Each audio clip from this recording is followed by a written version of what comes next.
maka esok adalah hari penentu yang ditunggu-tunggu oleh seluruh rakyat Malaysia. Begitu jugalah dengan Tuan Badan Syed Saddiq. Jadi sahabat semua, apakah perkara itu?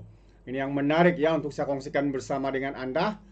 Tapi sebelum itu, jangan lupa untuk terus support Alright Nampak Channel dengan cara tekan butang subscribe, like, dan share. So, mari kita ikuti berita gempak hari ini. Pendakwaan sudah bersedia. Peguam bela yakin ada prinsip undang-undang kuku dalam rayuan Syed Saddiq. Jadi ini berkaitan dengan rayuan Syed Saddiq dan keputusannya bakal diumumkan pada hari esok. Pihak pendakwaan selaku responden menyatakan sudah bersedia untuk menghadapi rayuan Ahli Parlimen Muar Syed Saddiq Syed Abdul Rahman terhadap sabitan dan hukuman 4 tuduhan berkaitan dana Angkatan Bersatu Muda Armada di Mahkamah Rayuan bermula esok. Seorang peguam Syed Saddiq Datuk Hisam Tepotek berkata, pihaknya pasti akan melakukan yang terbaik, malah terdapat prinsip undang-undang yang kuku dalam rayuan anak guamnya itu. Syed Saddiq berumur 32 tahun merayu di Mahkamah Tinggi Kuala Lumpur pada 9 November 2023 yang menjatuhkan hukuman penjara 7 tahun dan 2 sebatan serta denda 10 juta selepas didapati bersalah atas 4 pertuduhan bersubahat melakukan jenayah amanah, salah guna harta, dan pengubahan wang berkaitan dana armada. Pendengaran rayuan itu akan didengar di hadapan panel 3 hakim Mahkamah Rayuan selama 2 hari, di mana Syed Saddiq akan bertindak selaku perayu manakala pendakwaan sebagai responden. Ketua Bahagian Perundangan dan Pendakwaan Suruhanjaya Pencegahan Rasuah Malaysia SPRM, Datuk Wan Sahrudin Wan Ladin, Timbalan Pendakwa Raya, ketika dihubungi hari ini berkata pihak sudah bersedia walaupun menyadari tugas itu bukan mudah. Kami bersedia walaupun tugas kami tidak mudah, lebih lagi mewakili peguam bela yang ternama, tapi kita macam mana esok, katanya. Sementara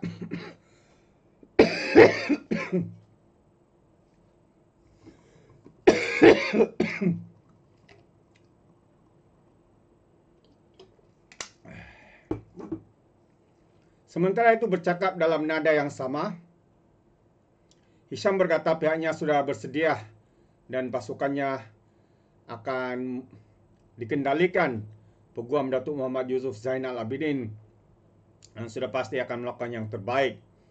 Terdapat prinsip undang-undang yang kuku dalam rayuan dan kami berharap Mahkamah Rayuan akan bersetuju dengan hujaan dan memihak kepada kami, katanya.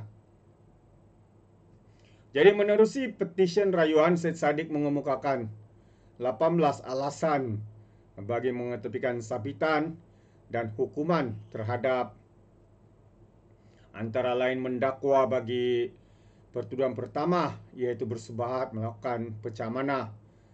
Hakim Mahkamah Tinggi Datuk Azhar Abdul Hamid terkilaf apabila menyamakan pengeluaran dengan perbelanjaan.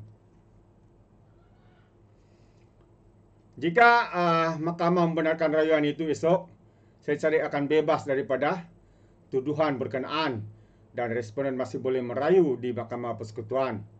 Jika rayuan berkenaan ditolak, Syed Saddiq ada satu lagi peluang mengumumkan rayuan iaitu di Mahkamah Persekutuan. Bagi pertuduhan pertama, Syed Saddiq didakwa bersubahat dengan penolong Bendahari Armada ketika itu, Rafiq Hakim Razali, yang diamanahkan dana armada berjumlah 1 juta untuk melakukan pecah amanah dengan menyalahgunakan dana itu di CIMB Bank Berhad Menara CIMB KL Central, Jalan Central pada 6 Mac 2020. Pertuduhan mengikut Seksyen 406 Kanun Kesesahan yang membawa hukuman maksimum penjara 10 tahun dengan sebatan serta boleh dikenakan denda. Bagi pertuduhan kedua pula, dia didakwa menyalahgunakan harta itu sendiri, ya, uang berjumlah 120,000 daripada akaun Maybank Islamic milik Armada Bumi Bersatu dengan menyebabkan Rafiq Hakim melupuskan wang di Malaysia Taman Pandan Jaya pada 8 hingga 21 April 2018. Pertuduhan itu mengikut Seksyen 403 Kanun Keseksaan yang membawa hukuman penjara minimum 6 bulan penjara dan maksimum 5 tahun sebatan dan boleh didenda. Syed Saddiq juga berdepan dua pertuduhan melibatkan diri dalam aktiviti pengubahan wang haram, iaitu memindahkan wang masing-masing 50,000 dalam akaun Bank Islamik Berhad miliknya ke akaun Amanah Saham Bumi Putra miliknya yang merupakan hasil daripada aktiviti haram. Jadi bekas Presiden muda itu dituduh melakukan kesalahan di sebuah bank di Jalan Persiaran Perling, Taman Perling, Johor Bahru. Bagi kesalahan keberkenaan, dia boleh dihukum mengikut Seksyen 41 Akta yang sama, ya, peruntukan penjara sebanyak 15 tahun dan denda 5 kali ganda ataupun hasil daripada aktiviti haram ini.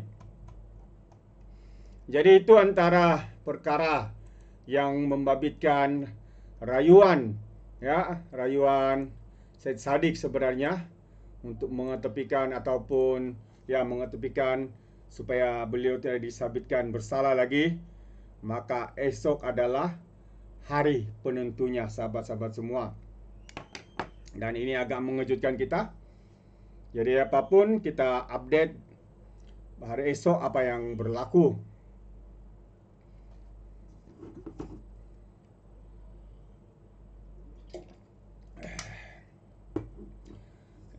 Malaysia, ini kenyataan terkini PM Perdana Menteri. Malaysia kutuk keras serangan Israel, kecam keganasan berterusan. Mereka sudah pun mengangkat ataupun gencatan senjata, tapi dengan tidak semena-mena, mereka pula membuat satu lagi serangan hari ini. Satu tindakan yang begitu biadab sekali. Jadi Datuk Seri Anwar Ibrahim mengutuk sekeras-kerasnya serangan udara rejim Israel sehingga menyebabkan 8 petugas kemanusiaan Majlis Perundingan Pertubuhan Islam Malaysia terbunuh di utara Gaza. Perdana Menteri menegaskan secara rasmi mengeluarkan bantahan keras berterusan terhadap perbuatan zalim dan tindakan keganasan yang dilakukan oleh tentera Zionis di bumi Palestin. Jadi kita mengutuk sekeras-kerasnya pembunuhan dan kezaliman ke atas sukarelawan MAPIM yang bertugas misi kemanusiaan seperti membantu pesakit dan sebagainya. Jadi kerajaan secara rasmi mengeluarkan bantahan keras terhadap keganasan berterusan, katanya ringkas kepada pemberita.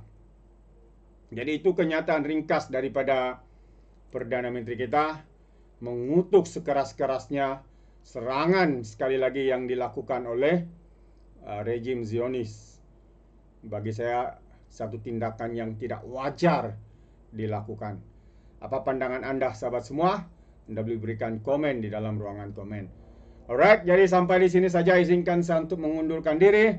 Dan seperti biasa, peribahasa mengatakan, tepapun kangkap, 2 tahun keinginan. Dalam bahasa Melayunya, tepuk dadah, tanya selera.